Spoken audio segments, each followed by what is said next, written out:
Welcome back. Well, the federal government on Tuesday officially inaugurated the nation's first digital classroom in Abuja.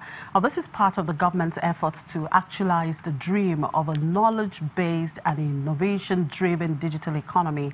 By so doing, the federal government has a target of generating $88 billion and creating 3 million jobs through the nation's digital economy within a period of 10 years. Well, joining me now to look at this drive by the government to grow the digital economy is the President, Institute of Software Practitioners of Nigeria, Yele Okeremi. Good morning, Mr. Okeremi. Thank you very much for joining us on the show. My pleasure, as always, Chineze. Right. As a player in the industry, what's your view about this recent drive by Buhari's administration to grow the digital economy? So I think it's a welcome development, and I don't know why it has taken any government this long to wake up and smell the coffee and realize that the wealth and poverty of nations is not what comes out of the ground, but what comes out of the heads of human beings. But having said that, a good intention is, everybody has good intentions. That's the cheapest of things that drive success. We want to see what the game plan is, because this really does matter. And then when we take a look at the game plan, we also want to be sure that these people that are talking about it are indeed competent and disciplined. Then perhaps we can begin to talk about possibilities of results. Okay, so what is your general assessment of the IT industry in Nigeria? And a very good question, because IT industry, to my mind, well, at best is fragmented. I was going to say it's inexistent. When you say fragmented, okay, so can you expatiate on that? Yes, yeah? I'll expatiate on it. So what we see pockets of companies trying to do their own businesses.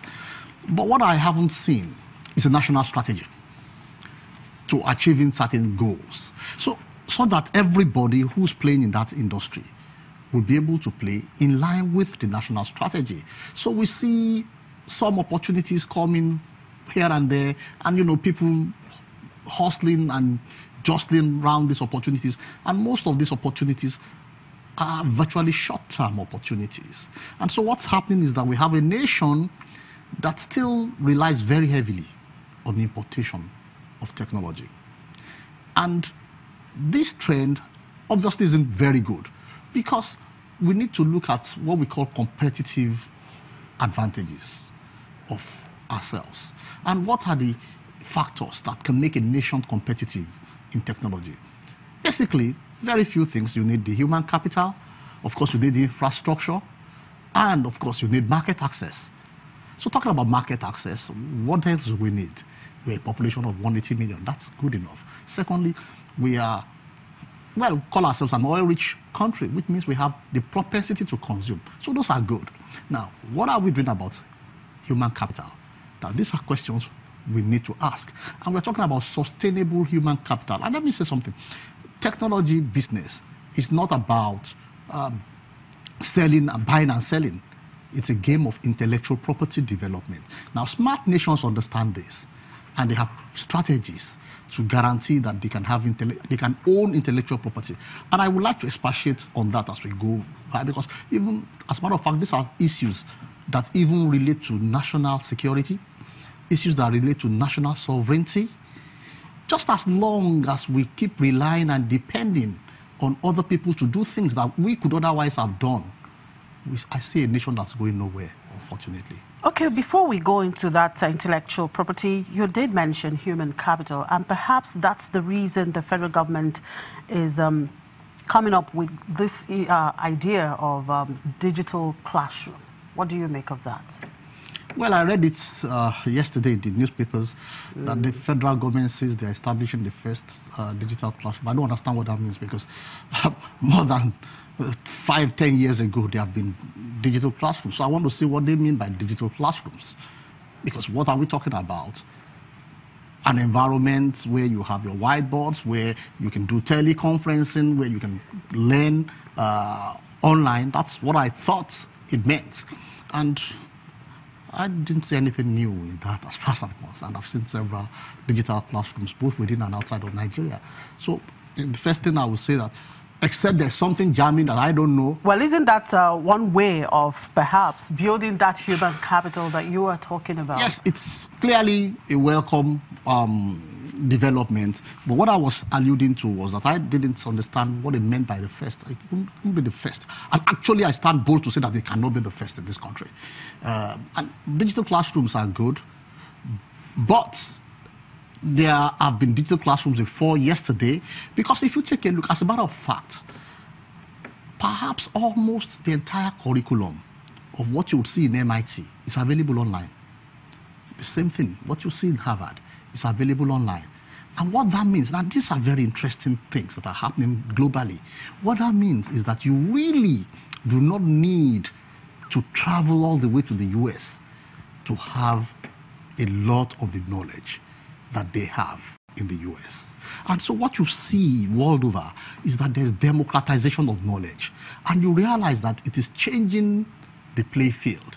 And now the US, understanding that, it's a smart country actually, they now recognize that some of the things that they had used competitively before, because they had access to so many of these things more or less exclusively, so they could develop organizations like the Oracles, like the Googles, like the IBMs, like the HPs. They realize that this knowledge is now almost globally available. You can actually virtually sit down in Ajegule in Lagos. If you have broadband and you connect, you can actually have this knowledge and you can develop just as well as what they are doing. Now, that's for sure. And so if you take a look at what's going on, you see some smart nations are latching onto this big time. So take a look at what India did. In the past, you had so many Indians in the US who are developing the US economy, I would say. But with the advent of broadband, I remember even reading an article at a point where the Indians said, take your green card or take your H1 visas, but give us broadband. And you see that today. But where are we, I mean, Nigeria, in terms of broadband? So I read the report as well a few days ago, I think yesterday or so, where NCC says that the broadband policy, they achieved broadband penetration of 22%. Well, you know, people are questioning whether they don't have 22%. But the truth of the matter is that the broadband policy is a policy, in my opinion, that's good, but I have not yet seen a national strategy where all these things fit into. What do we use broadband for? So some time ago, I read something which looks funny. Google came up with a report that said what Nigerians were searching for most was how to make banga soup. Now, that's not bad, because culinary might just be a national strategy for development and growth. But is that the Nigerian strategy? So what I would expect to see is that if we have a nation that wants to talk about knowledge, then I'm expecting to see certain kinds of searches that indicate that people want to learn how to develop things. Now, by so doing, by this inauguration of digital classroom and this whole drive of digital economy, the government targets achieving generating $88 billion and, of course, creating about 3 million jobs, you know, in 10 years. How feasible is this? It's feasible, actually. Like I said, so I mean, we can break down both figures. So 3 million jobs. And when I say jobs, I talk about meaningful jobs. So let's take a look at a company called Tata in India. Tata Consultancy Services alone has about 250,000 employees, one company. Now, these employees, we are talking about, are employees that are doing meaningful work. And what I mean by meaningful work is work that actually engages both their spirit, soul, and their bodies. These are jobs that you can actually see they add to the bottom line of the nation's GDP. So if one company does that, that's if you had 6 companies of that scale, you have 3 million jobs. So it's really not rocket science to achieve that. But what I see is that to achieve these issues, it's not about throwing money after them. It's about careful planning. It's about getting your hands dirty. It's about reaching out to people. It's about getting the strategy in place and communicating it well and ensuring that everybody lines up to it. So whether this is feasible or not, I absolutely have no doubt that a competent government might be able to achieve it. Okay, $88 billion. Yes, And look at it this way. If we look at $88 billion, first of all, we ask ourselves some very basic questions. How much today does Nigeria spend on IT? I read a report, I think it was last week, that I think 7 or 10 banks have spent, I'm trying to remember the figure now, but it was a huge amount of money on software. I think some billions just this year. So when you look at the propensity to consume technology, and a lot of these things are actually monies that are being spent, it means that if we were developing them locally, then those form part of the $88 billion we're talking about. Now, you have to understand the importance of Nigeria in Africa. If you get a solution that works and works very well in Nigeria, trust me, it will work anywhere in Africa. You are a software developer. How much of that do we have here in Nigeria? What are the level of people we have doing that business here in Nigeria? Very good question. And incidentally, like you introduced me, I'm the president of the Institute of Software Practitioners. It's quite unfortunate, and I'll tell you what I mean by quite unfortunate, because I told you the industry is fragmented. So we have very many smart Nigerians who have capacity to do many things that are good, who have capacity to develop code. But you see, when you look at technology or software business particularly, the issues, the ingredients, it's not just about ability to develop code. It's a very highly intricately woven set of activities. Activities that relate to packaging, activities that relate to discipline, activities that relate to marketing, activities that relate to understanding the business knowledge. Now, that's what gives smart companies the capability to come up with relevant solutions. Now, to achieve that, it's a different gamut. Whether we have individuals who can do it, so if you take a look, just go down the street, you see young chaps, very young chaps. Their coding is good. I get to meet them every day. When you see the quality of code that these guys develop, they are quite capable. But the issue is whether there's a force that puts everybody, that directs us to go in the same direction. That's where I have issues. And that's why we don't have many. That brings us to the issue of the ecosystem. What is it like? How would you rate Nigeria's IT ecosystem? Very good question. So, and there's a lot of buzz about the IT ecosystem. I remember you had brought in the SSA to the president on this program. Yeah. I actually followed that program. I think it was last week. I know we're talking about ecosystem. But let me say that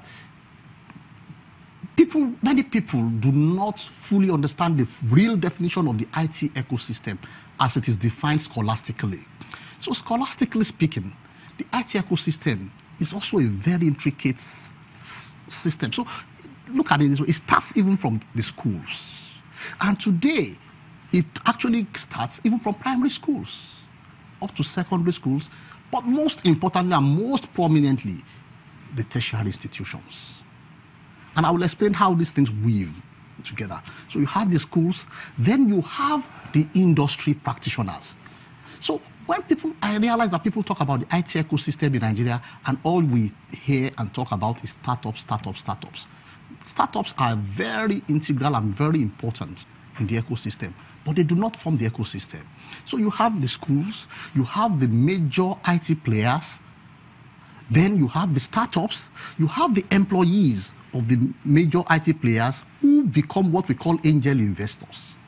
They form the crop of angel investors who help and aid the startups with initial funding.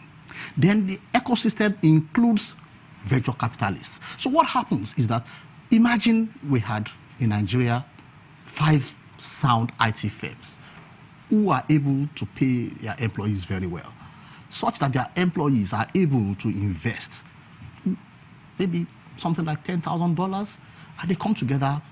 These are employees who are already working. They are in industry. They can see some gaps already. They have some networks. They put their money. So angel investment is not about just putting money. And that's why I see some issues. They put money, they put knowledge, they put links, they put connections, and they put mentorship. Okay. All right, just before I let you go, now in all of these things, and of course looking at this drive by the government to really grow the digital economy, what do you think should be the real focus? What are the basic challenges, and how can they mitigate these challenges to actually achieve these targets? Yes, and I've seen this happen consistently in the government. So again, the emphasis is on startups, and that's very good. But I dare say that if we are going to succeed, the first port of call should be the industry players. So what you need to do is allow us to have 10, 20 very successful IT firms. Then the virtuous cycle will begin. You see academia working with industry, industry working with academia, industry producing angel investors, industry producing startups, and startups becoming virtuous by developing solutions to national challenges. All right. Thank you very much for your time, Mr. Kerimi. Yele Okeremi is the President, Institute of Software Practitioners of Nigeria. We'll take another break, and when we come back, we'll look at today at the equities market. Do stay with us.